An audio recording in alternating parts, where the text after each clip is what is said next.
Now we're looking in Joshua chapter 6, the Battle of Jericho. Not going to spend a lot of time in this other than keynote it because this is such a familiar story in the Bible. We've taught our children and this story about how God gave them the victory, and God said that He would. Remember, I'm going to fight for you. And so He gives them the victory. Archaeologists and their work have discovered the ancient walls of Jericho, that actually in the rubble of that city that has been dug up, if you would, there are actually sections of wall that are fallen out instead of falling in. Normally when a city is taken by military in that day and age, they battered the walls in. It's like throwing a rock through the window. If you hit that window with a rock, where's the glass going? Yeah. I remember when I was a kid, I was practicing kick. I was a place kicker on the football team for a while, and I was in the front yard and I was practicing. I was kicking that ball, and I kick it. Dad come out on the porch and he said, "You might ought to find a better place to kick that. You might hit one of the windows in this house." And I'd been so accurate, And he went back in the house, and I thought, well, one more kick and then I'll move. Well, the way our house was built, there was a window on each side of the front door. It had a top and a bottom window, and then around the house, in the living room, there was a top and a bottom window there, just like there was in the front. So one more kick, and I kicked that football, and it went off the side of my foot, and it went through the top window in the living room, went right by the porch post, went through the top window, and then it went out the bottom window on the other side of the room. Oh, yeah, and the glass from the first window was all inside the house because the football came from outside to in. All right? The glass from the second window, the football was already in the house, and when it hit the bottom window in the living room, went over the couch and hit the bottom window, and the glass from that one went outside, you see. And I won't tell you what happened next. But it was a dreadful day in the life of the all-star place kicker. But at any rate, the walls of Jericho, in a normal invasion, they would have been fallen in and not out. And that's the whole point that we're trying to make. So in verse 10, now look at this. And Joshua commanded the people, saying, "Ye shall not shout, nor let your voice be heard, neither shall any word proceed out of your mouth, until the day I bid you shout, then you shall shout." There comes a time to be very noisy. There comes a time to be quiet. And the Bible says, "So he caused the ark of Jehovah to compass the city, going about it once. They came to the camp and lodged in the camp. And Joshua rose early in the morning. And the priest took up the ark of Jehovah. And the 7 priests bearing the 7 trumpets and the horns before the ark of Jehovah went on continuing, blew the trumpets. The armed men went before them, and the rearward came after the ark of Jehovah, the priests blowing the trumpets as they went. And the second day they compassed the city once and returned to the camp." They did that for 6 days. I love the expression that Joshua rose early in the morning. That's what leadership does. That's what, Bob, when you were leading the Matador Ranch, did all of the hens, they had wait on you what? Wanda, she probably was late getting you breakfast and all that. And you finally got down to where they'd been standing there with their horses or their whatever waiting. You got down there, 45 minutes late or so? Hey, try not to let that happen, huh?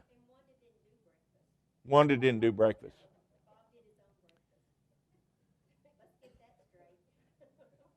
Bob, I've done. That's what I did. After Denise left home. Yeah, yeah. After Denise left home, I started doing my own breakfast too, which shows you where I was on the level. Judy Ann get the kids off and all that, have the Devo with Denise and feed her breakfast, and then off they went. And then she went back to bed, but after Denise left home, I was on my own for breakfast. I understand that. But leadership does. I was a drill instructor in the Marine Corps for I used to envy those guys when I was in as just a trooper. I went through boot camp, and everybody just idolized the drill instructors because they always looked like perfect postcard-looking Marines, and they were always just on the job. And so when I got back from Vietnam the second time, they sent me to drill instructor school, and I became one of those idols. All right? I got up at 3:30 in the morning. I left the house with a uniform on and with 2 on hangers. And I did that every day. I wore Judy Ann out ironing khaki shirts and trop shirts and the three creases that go on that. She's ironing them all the time. Finally, as she got further along with the coming of Ann, I put them in the dry cleaners and that type thing. But I got home. Taps are at 10 o'clock in the Marine Corps. That's taps, go to bed. And after taps, I put the troops to bed, and then I went home. Okay? Then I went home. And what I do when I got home? What I did was spit shine my shoes or boots, what the training schedule called for the next day. Made sure my uniform was all ready, transferred all the ribbons and badges on the uniform I put on, set the alarm clock, went to bed, got up at 3:30, and the whole day started over again. I did that for 13 weeks. 13 weeks. And every third night, I didn't come home at all. I stayed with the troops while the other 2 drill instructors went home. Okay? And it's all that glory about being a drill instructor. The reason they're mad all the time is because they hadn't had any sleep. And they're irritable all the time is because they've had no rest. And then at the end of 13 weeks, they give you 4 days basket leave. 4 days off. And what you do is just a deadening coma, sleep. And then on the 5th day, you're back at the yellow footprints, picking up the next company, and you start that over again. And the point I'm making is that leadership rises up early to face the day's challenges. Leadership has to be prepared. I told you this is a book about leadership and fellowship. And here is leadership. And Joshua rose early in the morning. That's a key phrase. Early in the morning. So if you're going to be a leader in the congregation, you don't show up 5 minutes late, 10 minutes late, or even at the bell. Bradley, my colonel, son-in-law, they had some kind of big meeting at 10:30 on the Pentagon and everything. So Brad shows up, and the meeting's at 10:30. Brad shows up about 10:28 or something like that, and he's a colonel in the Air Force, and a 2-star general read him the riot act in front of everybody, and told him, said, "Colonel, the meeting starts at 10:30. You don't show up at 10:30. The meeting starts at 10:30. You be in your place with your stuff ready to go at 10:30. And Brad, he's a full bird colonel in the Air Force. And he got a chewing like that. Leaders, and those that want to be leaders, ensure they rise up early in the morning. It came to pass on the 7th day, they rose early. Look at that. My goodness. They got up again. At the dawning of the day, compassed the city 7 times. Only on that day they compassed the city 7 times, and it came to pass, at the 7th time, the priest blew the trumpets. Joshua said unto the people, "Shout, for Jehovah hath given you the city, and the city shall be devoted, even it and all that's therein, to Jehovah. Only Rahab the harlot shall live, and all that are with her in the house, because she hid the messengers that we sent. All right? But as for you, only keep yourselves from the devoted thing, lest when you have devoted it, you take of the devoted thing, so would you make the camp of Israel accursed and trouble it. There's a lesson here on you don't bring sin into the congregation. You know, you don't do that. You don't take of the devoted. This, the city and everything in it has been devoted to God. Therefore, you don't take it. Nothing. It's been devoted to God. And so you don't take it. It's like writing your contribution check out on Monday, and then toward Wednesday or Thursday you decide you need something, a contribution check, you void that and write a smaller one, in order that you can get what you want. By the end of the week, you may not even have that one ready to go to the Lord. Taking from the Lord. I'll tell you something that puzzled me. I have actually come to this church building and seen people leave here with the cracker of the communion in a little plastic bag. And when Baden, what size were those communion bottles? 12 ounce? Yeah, they quit making them, didn't they? You buy it now, what? In about a half gallon. Okay. I have actually seen people leave this church building with the communion crackers in a plastic Ziploc bag and a bottle of the grape juice that Vaden keeps stored back here. I guess you still do. Oh, it's in the refrigerator over there. What would you think of that, brethren? You take of the devoted thing. So, what are you doing? Well, we're going to have, my family's coming, so we're not coming to church. We're going to have communion at the house with something you stole from the church building. How does that make sense? You're going to commune, and James, have you prayed at the communion table that we keep this part of our worship holy? Why do you do that, James?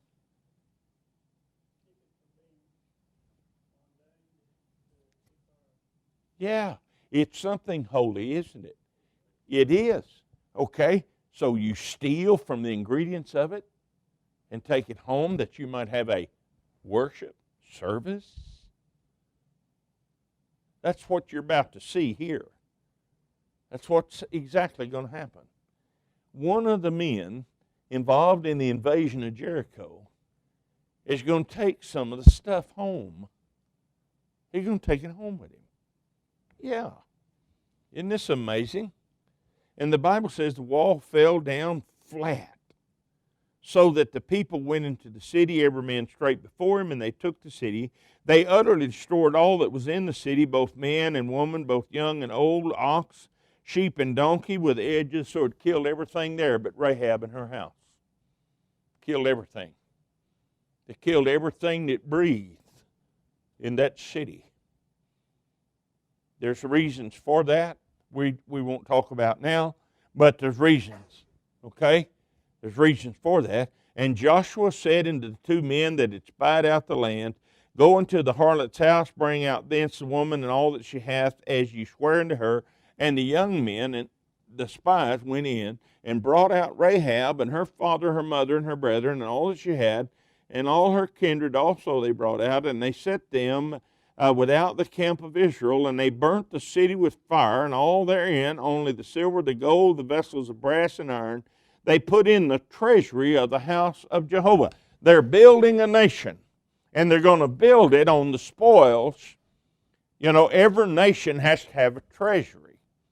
Every nation has to have a wherewithal to pay its function. They all do. That's why we have taxes, because we gather the monies.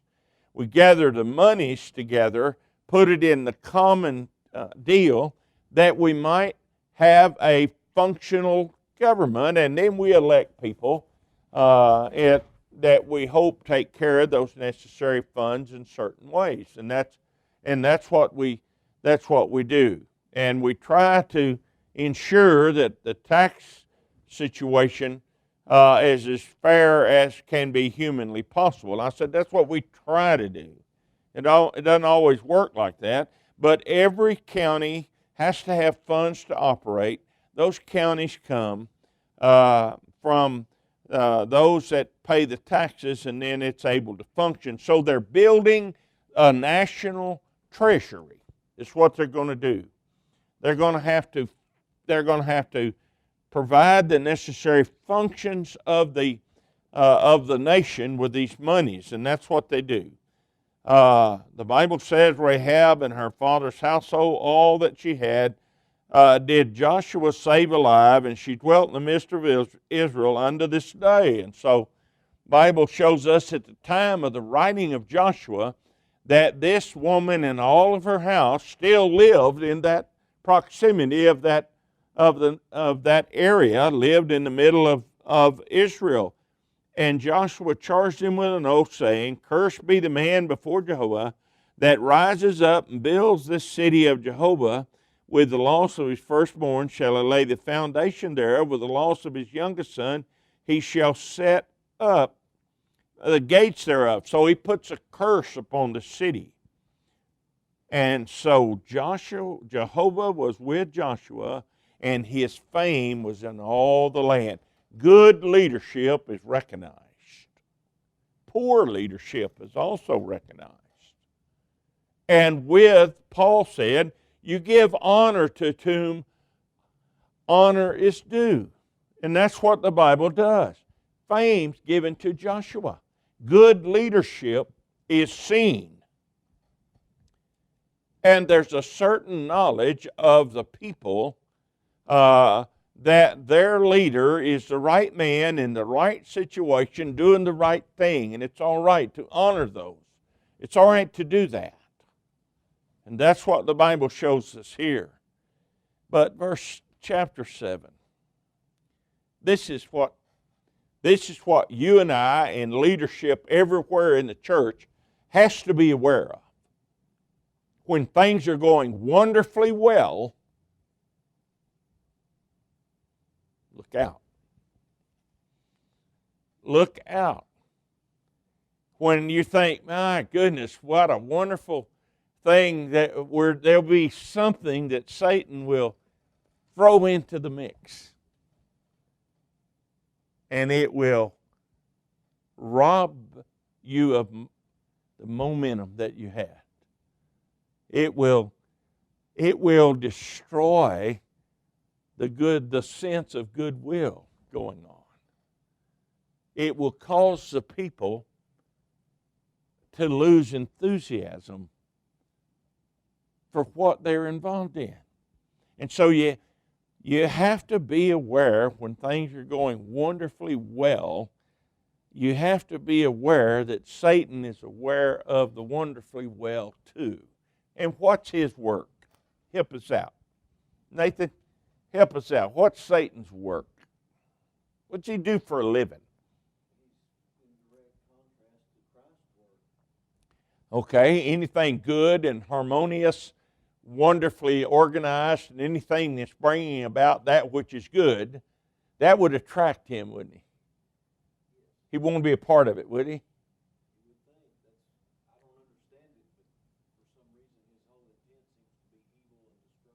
And destruction. Okay, destruction. Okay, all right. And he does that by confusion. He does that by destruction. There's a whole list in his toolbox.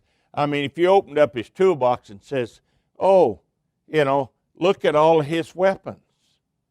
He creates indifference, because then you have people that say, you always have, well, I knew that wouldn't work anyway, or I knew that wasn't going very far anyway. And if you do the discovery of why that it failed, if you'll investigate, you'll find out that somebody that was utilized as a tool of Satan. There was something done, said, or some reverse action taken regarding whatever the function was. And if you just look, you can trace it down normally to one individual. Just one. And that will stop the whole thing. Now, in Joshua chapter 7, what you're going to read about is a fellow named Achan, and he's famous for taking. You know, he is. He's a famous guy because he robs God. He robs God. And so, what you have is a problem. The Bible says that he took of the devoted thing that which was in the city, and the anger of Jehovah was kindled against the children of Israel. You see, when the one person does this, everybody hurts. Everybody suffers. And it shouldn't be that way, but it is. And so you have the little city of Ai. Joshua was this great, powerful, fortified fortress in the middle of the heathen land, and it has fallen, and Israel is victorious, and they hadn't lost a man. So they go up to a city of Ai, and they said in verse 3, let not all the people go up, but let about 2,000 or 3,000 go up and smite Ai, and make not all the people toil thither, for there are but a few. And so there's great confidence in there. There's great confidence, you know. Let the fellows rest. Let the army rest. Give us a hand-picked few. We'll go up and take care of this little brush fire, and we'll be right back. Enthusiasm's contagious. And they have just taken Jericho, and they're saying, my, you know, what a powerful God we serve, and we can handle Ai. And so what they do is, not knowing that Satan has already stuck a stick through the spokes of their bicycle, and what Satan has done has brought reproach upon them, and they jump off against Ai, and they don't know. They don't know that Achan has taken. And that's generally what ambushes leaders in the church, is you don't know. Something comes up that you had no idea. You had no idea about. You don't. You know, one of the things that is so harmful to leaders is ambush. And what's an ambush? Sue, can you help us? What's an ambush? Do you grow those in your yard? Not really. So it's a word that brings to, what does it bring to mind? Somebody's sneaking up on you. Okay? We've watched all these Western movies, you know. Watched all these Western movies, and here comes the cavalry. They ride by, and the Indians jump up behind the bushes, whoom, shoots them in the back with an arrow, and they've been ambushed. Okay? It's a loathsome thing to be ambushed. Loathsome. Okay? You get real upset. So they went up, about 3,000 men, and they fled before the men of Ai. And the men of Ai smote of them about 36 men. So 36 men died because of Achan. 36 died. So it takes, in the congregation, one person can be a stinker about something, and look what happens. It pulls, and not just themselves, but it pulls others away. It pulls their way. And the Bible says, and they chased him. My goodness, here is the powerful army of Israel. 3,000 men, 36 of them are now dead, and this little hill, I won't call them hillbillies. How about Hill Williams? How's that? And anyway, these Hill William people, they put the army of Israel, these 3,000 handpicked, they're not 3,000 now, the 36 of them are dead, bleeding on the ground, and they put them to flight. And they chased them, oh man, and they smote them at the descent, and the hearts of the people melted and became as water, fierce like that. You know, fear does something in the body that's hard to describe, and it robs the body. And so the Bible says the Israelite people, their hearts melted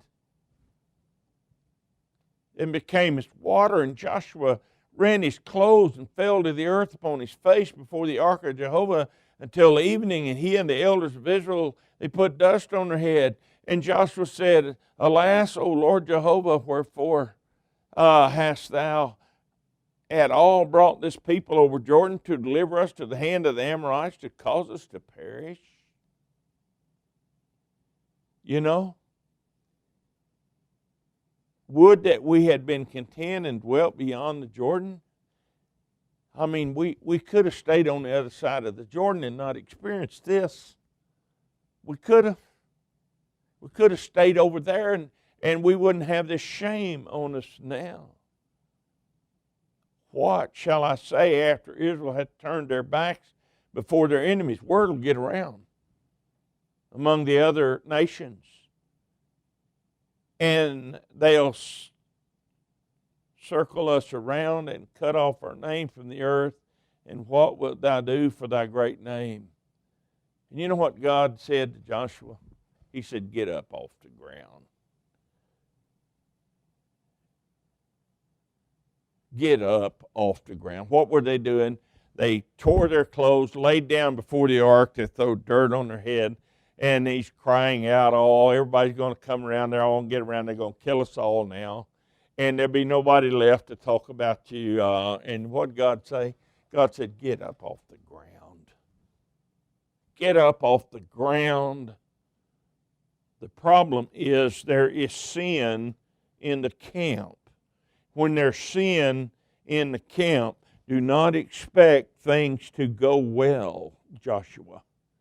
You cannot expect a church to grow and develop when it encompasses sin. You can't do it. It won't work. And so Joshua's learning a lesson here that leaders need to know, that if there's sin in the camp, I'm talking about in the church is not going anywhere, and it's not going to do anything good. And the people in the community are going to talk evil of it. See, there's the lesson. We'll look at this next week, and we'll call it sin in the camp. People have learned here that sin turns courage to water. And when there is sin in the camp of God's people, victory is impossible. So congregations cannot develop and they cannot grow unless they recognize sin and make sure it is not and does not have a place in the congregation. The first Psalm says that, and sinners shall not be found in the congregation of the righteous. That's the first Psalm. That's the very first Psalm. The wicked or the ungodly will not be found in the congregation of the righteous. And so that has to be rooted out. Strong lessons here on leadership and what it must do to ensure good fellowship. Appreciate your attention this morning.